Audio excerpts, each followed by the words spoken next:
Hello friends, my name is Rahul and welcome you on my channel Arc Study. Today in this video we are going to learn about the Pratiharaj dynasty, the topic of medieval history. Let's start.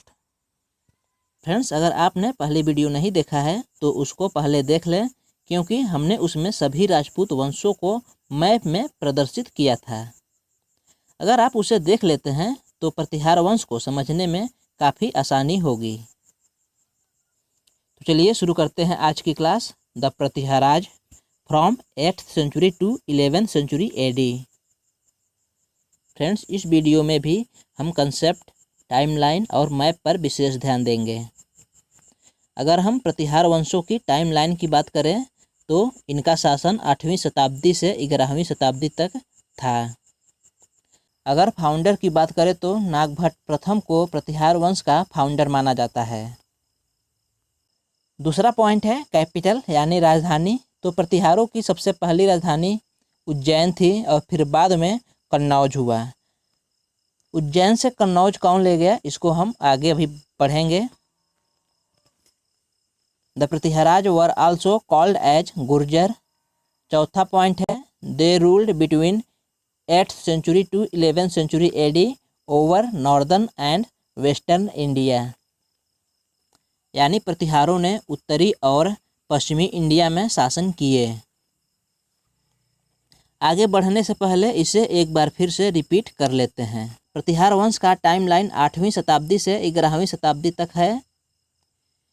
इसके संस्थापक नागभट्ट प्रथम को कहा जाता है। इसकी राजधानी पहले उज्जैन थी, फिर बाद में कन्नौज हो गया। प्रतिहारों को गुर्जर भी कहा जाता है। ये उत्तरी और पश्चिमी इंडिया में शासन किए। यहाँ पर दो पॉइंट हैं। पहला है historians believe that after the Gupta period Gurjar Pratiharas came to India from the central Asian region and settled in Rajasthan. Gradually they gained political importance। इसका मतलब है कि इतिहासकारों का कहना है कि प्रतिहार वंश सेंट्रल एशियन रीजन से भारत में आए और राजस्थान में बस गए थे। दूसरा पॉइंट है Pratiharas as a fortification. The Pratiharas stood as a fortification of India's defence against the hostility of the Muslim from the days of Junaid of Sindh to Mahmud of Ghazni. प्रतिहारों ने उत्तर पश्चिम से होने वाले मुस्लिम इन्वेजन को रोक दिया था या मुस्लिम आक्रमण से बचाया था।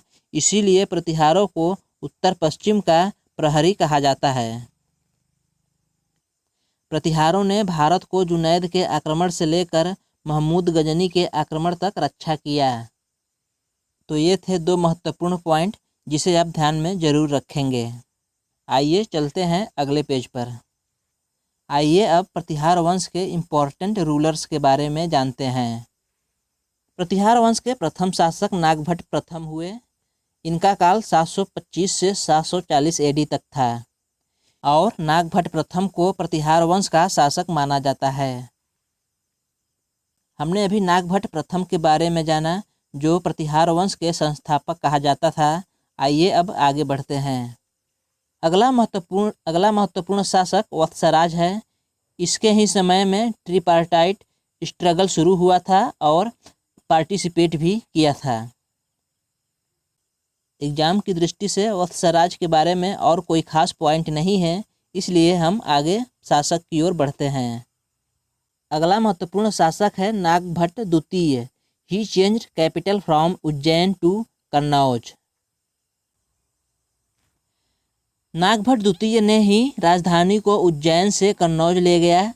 यहाँ पर एक क्वेश्चन पूछा जाता है कि कौन सा प्रतिहार शासक अपनी राजधानी उज्जैन से कन्नौज ले गया, तो इसका आंसर है नागभट्ट द्वितीय। आगे बढ़ने से पहले इसे एक बार फिर से दोहरा लेते हैं। तो पहला शासक है नागभट्ट प्रथम। इसे founder of the Pratihara dynasty कहा जाता है। दूसरा शासक है वत्सराज। इसके काल में ही ट्रिपार्टाइट स्ट्रगल शुरू हुआ था।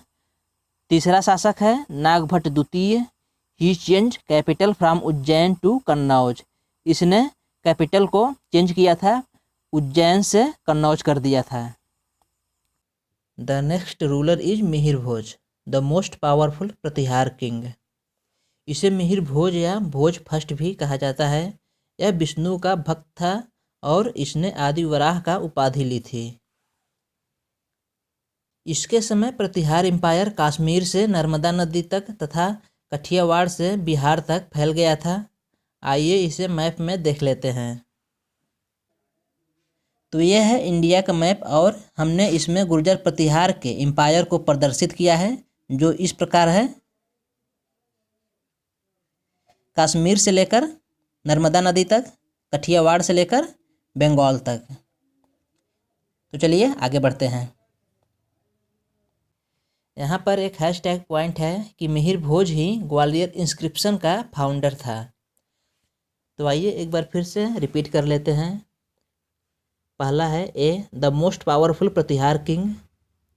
बी, भोज फर्स्ट और Mihir Bhoja was a devotee of Vishnu and adopted the title of Adivaraha. Point C, during his period the empire expanded from Kashmir to Narmada and from Kathiawar to Bihar. And last hashtag point, he founded Gwalior inscription. These are all about Mihir Bhoj. Let's move to next page. Mahendra Pal, इसका शासन 885 से 908 AD तक था। महेंद्र पाल मिहिर भोज का पुत्र था। राजशेखर महेंद्र पाल का court poet था। राजशेखर ने कई रचनाएं लिखी हैं, जैसे कर्पूर मंजरी, बाल रामायण, बाल भारत, काव्य मीमांसा, भुवन कोश और हरविलास है। तो ये थी राजशेखर की रचनाएं। एक बार फिर से रिपीट कर लेते हैं। कर्पूर मंजरी, बाल रामायण, बाल भारत, काव्य मीमांसा, भुवन कोश और हरविलास है। महेंद्र पाल के बारे में लास्ट पॉइंट है, he extended his control over Magadha and north Bengal. आगे बढ़ने से पहले महेंद्र पाल के बारे में एक बार फिर से रिपीट कर लेते हैं। He was son of Mihir Bhoj, was also a powerful ruler. Rajshekhar was learned man of his court. His works are Karpur Manjari, बाल रामायण, बाल भारत, काव्य मीमांसा, भुवन कोश और हरविलास था। He extended his control over Magadha and north Bengal. अभी हमने प्रतिहार वंश के महत्वपूर्ण शासकों के बारे में जाना। आइए अब डिक्लाइन ऑफ द प्रतिहार राज जानते हैं। राज्यपाल वाज द लास्ट प्रतिहाराज किंग। राज्यपाल प्रतिहार वंश का लास्ट किंग था। प्रतिहारों का विशाल साम्राज्य केवल कन्नौज तक सीमित रह गया था। महमूद गजनी के आक्रमण के बाद प्रतिहार पावर में ह्रास होना शुरू हो गया था। महमूद गजनी ने 1018 AD में प्रतिहार एम्पायर पर आक्रमण किया था। पॉइंट डी, प्रतिहार वंश की ह्रास होने के बाद पाल, तोमर, चौहान, राठौर, चंदेल, सिसोदिया और परमार वंश ये सभी प्रतिहारों के फ्यूडेटरीज थे। अब ये स्वतंत्र हो गए थे। प्रतिहार वंश की ह्रास के बाद बंगाल में 750 से 760 AD तक एनार्किज्म था या अराजकता था। आइए एक बार फिर से डिक्लाइन ऑफ प्रतिहाराज को रिपीट कर लेते हैं। तो पहला है, Rajyapal was the last Pratihara king.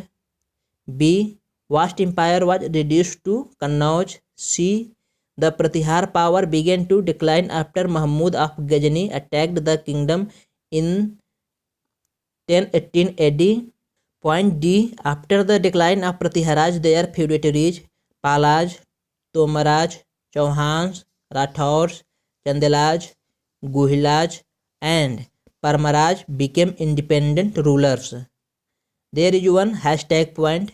There was complete anarchism in Bengal between 750 to 760 AD. Let's move to next page. इस स्लाइड में 2 पॉइंट हैं। पहला है Arab scholar Al Masudi visited India in 915 AD to 916 AD. Al Masudi mentioned about the great powers and prestige of the Prithviraj rulers and the vastness of their empire. मतलब प्रतिहारों के शासन के समय अरब scholar Al Masoodi India आया था। The second point is the Gwalior inscription mentioned the early history of the family. The inscription was founded by King Bhoj in the 7th century. He was the most famous king of the Gurjar Prithviraj dynasty. इसका मतलब है कि राजा भोज ने Gwalior inscription की स्थापना किया था। आइए एक बार फिर से इन 2 पॉइंट्स को रिपीट कर लेते हैं। प्रतिहार के शासन के समय अरब स्कॉलर अल मसूदी इंडिया आया था। ये पॉइंट एग्जाम की दृष्टि से काफ़ी महत्वपूर्ण है। और दूसरा पॉइंट है किंग भोज ने ग्वालियर इंस्क्रिप्शन की स्थापना किया था। ये भी पॉइंट काफ़ी महत्वपूर्ण है एग्जाम की दृष्टि से। इन दोनों को आप दिमाग में बनाए रखना। तो हमने आज प्रतिहार वंश के बारे में जाना और एग्जाम की दृष्टि से हमने प्रतिहार वंश के सभी महत्वपूर्ण तथ्यों को जान लिया है। तो आज बस इतना ही। अगला वीडियो पाल वंश पर होगा।